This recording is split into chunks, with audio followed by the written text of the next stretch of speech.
Let's go to abortion. Pero rape-related abortion. Sabi ng pinsan, ito yung Philippine Safe Abortion Advocacy Network at Engender Rights Incorporated. Isang Filipina woman at girl raped every 75 minutes. About 1 in every 8 Filipino women who resorts to abortion is a rape survivor. 70 women induce abortion every hour. Complications from unsafe abortion is one of the 5 leading causes of maternal death and a leading cause of hospitalization in the Philippines. 2012 alone, 610,000 Filipino women induced abortion. Over 100,000 women were hospitalized and 1,000 women died due to unsafe abortion complications. Since there is no access to safe abortion in the country, at least 3 women die every day from unsafe abortion complications. Ito po ang aking katanungan. Bilang presidente, at kung ika'y papalarin maging presidente ng Pilipinas, do you think, Senator Bongbong, is it time to enact a law on abortion that would allow pregnant rape victims the choice of legal and safe abortion? Yes, I think for very severe cases, like you say, the majority of cases are rape victims, and I think that if it can be shown that they were raped and it was not consensual sex and that got them pregnant, then they should have the choice to abort or not. The other is incest, perhaps. If the mother, who is usually quite young, is not capable of has mental deficiencies, or is just not capable, emotionally or mentally capable to take care of a child, to have a child. Maybe those are the cases where we can say that abortion might be justified. But still, for me, the bottom line is, when it comes to the subject of abortion, it is a woman's decision, because it is her body. Meron din mga unusual cases ng nare-rape, pero they keep the child and they raise them as their own. Again, they must be given that choice. And the women, I think, well, all the women in my life, always, when we talk about this subject, when we talk about abortion, say, it's my body. I should decide. And I subscribe to that notion, and I think that's correct. But so that we do not go and get stuck in the moral issues of playing God, etc., or when life begins, all of those debates that have been happening around the world coming to abortion. To avoid all of that, we can make it very distinct and say rape victims, victims of incest. If the mother's life, health is in danger, if they take the pregnancy to full term, maybe that will be another possibility. But beyond that, I don't think we need to do more than that when it comes Senator to abortion. Bongbong, this is totally against the position of the Catholic Church. Tayo'y 80% or more Catholics in this country, at ang sinasabi ng ating relihiyon ay walang conditions, abortion is not allowed. It is killing an innocent human being inside the womb of a mother. What do you say to that argument? Well, I cannot argue theology. All I argue is what the statistics that you have given me. 60,000 people, 60,000 are hospitalized. Is that the figure? Yeah. Because of botched abortions. How many women die? Every day. That's more what I'm. And that's a more important consideration to you than, religion. If you're a public administrator, that should be the concern. Is this death rate so high? And we can do in one fell swoop, maybe we can avoid a large percentage of that. We should do it. Kasi maraming mga kwento. Halimbawa, I read a story about a woman na merong dwarfism, na hindi kaya mga anak. Meron naman isang doktor na pinaaral yung kanyang nagpaaral sa kanya. She was raped. There are incestuous rapes. So, kasi ang inaalaw dito sa Pilipinas ay yung tinatawag na therapeutic abortion. Na halimbawa, ang mga doktor ay nariyan at if you are choosing between the life of the mother to save the mother, Yes, you know, you are allowed to do it. Yun ang That's aking right. pagkakaunawa. That's right. So, in severe cases, katulad nung sa mga minention ko, you are okay with abortion. Almost certainly, because we want to save the lives of people. We want to save the lives of women. And that's what, in effect, we will be doing if we allow these critical cases to avail of that therapeutic abortion that you mentioned. Again, as a public administrator and as a public servant, what you are looking to is to avoid all of these tragedies. Every single one of these statistics that you have read is a tragedy in itself. It affects the woman involved, it affects the entire family, generally it affects the community, it affects them for the rest of their lives. Senator Bongbong, walang batas dito sa Pilipinas na naglalaman ng iyong mga sinasabi. As President, would you initiate a law that clarifies your position on abortion? Well, if the Congress will pass a law, and that is the will of the people, and the majority of the Congress as representing the general populace, if it is their will that we have that, then Let's now go to abortion. Rape-related abortion. Sabi ng pinsan, Philippine Safe Abortion Advocacy Network at Engender Rights Incorporated. Ito po yung mga data na ating nakuha. A Filipino woman or girl is raped every 75 minutes. About 1 in every 8 Filipino women who resorts to abortion is a rape survivor. 70 women induce abortion every hour. Complications from unsafe abortion is one of the 5 leading causes of maternal death and leading cause of hospitalization in our country. In 2012 alone, 610,000 Filipino women induced abortion. Over 100,000 women were hospitalized and 1,000 women died due to unsafe abortion complications. Since there is no access to safe abortion in the country, at least po, 3 women die every day from unsafe abortion complications. And based on statistics, the number of induced abortions increases proportionately with the increasing Philippine population, which means that the number will keep increasing if we don't act on it. Kasi nga, nagfa-fluctuate yung numbers. My question is it time to enact a law on abortion that would allow pregnant rape victims the choice of legal and safe abortion? Ako, alam mo, I will be very honest with you, boy. This is a topic that I'm very conflicted about. Because of the data that you have mentioned. I was a member of an NGO na talagang tinutulak yung pag-decriminalize, at least pag-decriminalize ng abortion, para na iiwasan yung unsafe na mga ginagawa. Pero the reason why I'm so conflicted about it, kasi ako, my faith teaches me na bawal talaga yung magpatay. Ang inaalaw lang sa atin, boy, na parang yung legal abortion kung endangered yung life ng mother. Kung endangered yung life ng mother ay inaalaw in very rare instances. And I think that should continue. Pero having said that, kontra ako sa abortion. Pero sa akin, bukas akong pag-usapan yung decriminalization ng abortion. I would like to listen to more people about it. I've listened to so much already. Pero it is something that we should, mahirap yung balancing act eh. Kasi pag nakita natin yung ipinaglalaban ng mga sumusulong sa decriminalization ng abortion, meron naman silang dahilan. Kasi pag bawal kasi nagiging underground siya eh. And pag naging underground siya, mas unsafe.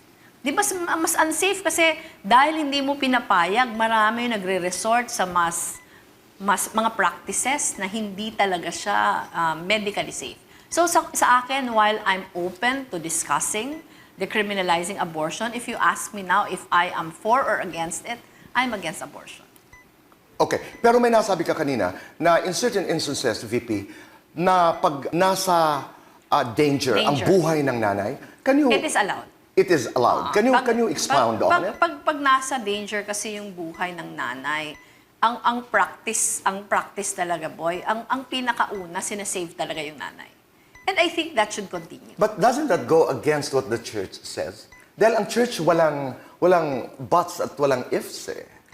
Ang simbahan sinasabi, abortion, hindi. Pero sa akin Because kasi, you mentioned boy, faith, VP. kaya nga sinasabi ko na contentious siya eh.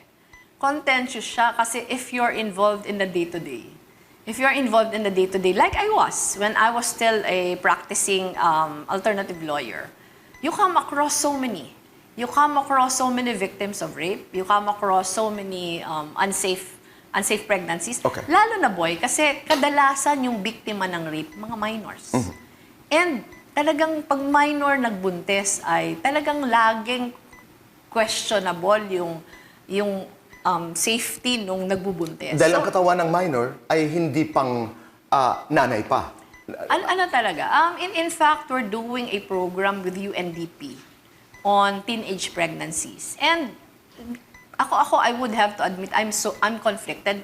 My faith tells me that abortion is not to be allowed. Have you had discussions with priests? Yes, With yes. your counselors? A lot with, of discussions Okay, already. all right. So you've expressed your views that in as much as Yes. you are against abortion, you're conflicted and I'm your work in conflicted. progress. Ika Totoo. nga. Kaya nga sinasabi ko, boy, I'm open to more discussions about it. Kasi ako, ang paniniwala ko, masama siya. Pero yung realities kasi, and the lessons from other countries also. Kaya ako, I know of a lot of friends from the NGO community who are really pushing for decriminalization of VP, abortion. meron nga mga kwento, isang doktor na nagbuntis dahil nirape siya ng nagpaaral sa kanya. May isang babae na may dwarfism, nabuntis because unsafe din ang kanyang abortion. Maraming mga kwentong ganun. At saka kung babalikan natin yung statistika na may kinalaman sa mga bansa na dati, mga Katoliko, I mean the Catholic countries, Brazil, kung taga saan ang ating Santo Papa, at marami pang mga bayan ay bukas na. On certain conditions. Meron nga mga bayan na upon request of the woman, ay pwede ang abortion. Doon naman ako, Hindi boy. ka pwede doon? Hindi ako pwede doon. Because that's Ako, arbitrary. klaro yun sa akin. Oo. Klaro yun sa akin. Kasi para sa akin, yung pagbubuntis is a responsibility. Pero hindi ba pagpapahalaga yan doon sa babae? Doon sa, that's women's rights, you know? Totoo. And talaga yung women's advocates, women's rights advocates, boy, talagang merong mga diskusyon about this. Pero sa akin kasi, boy, napaka-klaro sa akin nun eh. Let's talk about abortion. Specifically, rape-related abortion. Sabi ng pinsan, Philippine Safe Abortion Advocacy Network at Engender Rights Incorporated, isang Filipino woman and girl is raped every 75 minutes. About 1 in every 8 Filipino women who resorts to abortion is a rape survivor. 70 women induce abortion every hour. Complications from unsafe abortion is one of the 5 leading causes of maternal death and the leading cause of hospitalization in the Philippines. 2012 alone, 610,000 Filipino women induced abortion. Over 100,000 women were hospitalized and 1,000 women died due to unsafe abortion complications. Dahil wala nga tayong access to safe abortion in the country, at least, Mayor Isko, 3 women die every day from unsafe abortion complications. You're applying to be president of this country. Sa iyong palagay, panahon na to enact a law on abortion that would allow pregnant rape victims the choice of legal and safe abortion? No, life is life to me. Same thing that I apply to criminals. Due process of law will be observed.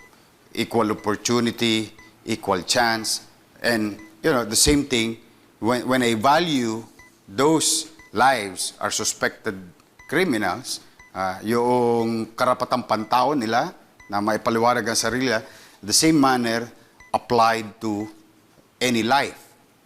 I don't like taking life.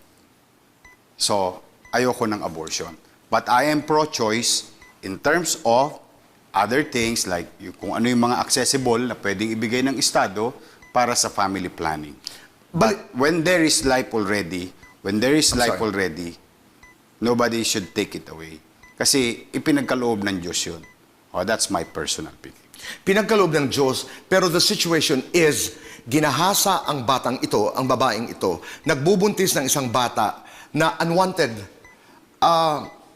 Does that still fall into your reasoning na Yes. yan ay bawal? Dahil yung bata na yun na sinapupunan ng nanay, walang kakayanan, ipagtanggol lang sarili niya. Buhay na yun eh. Life na yun eh. Pero mayroon kong choice ng nanay. No, hindi lang yun para sa kanya. Buhay din yun nasa tiyan niya. There is a life inside the womb. Life is life. Only God can take it away, not human being. Dadagdagan ko pa ito ng certain points.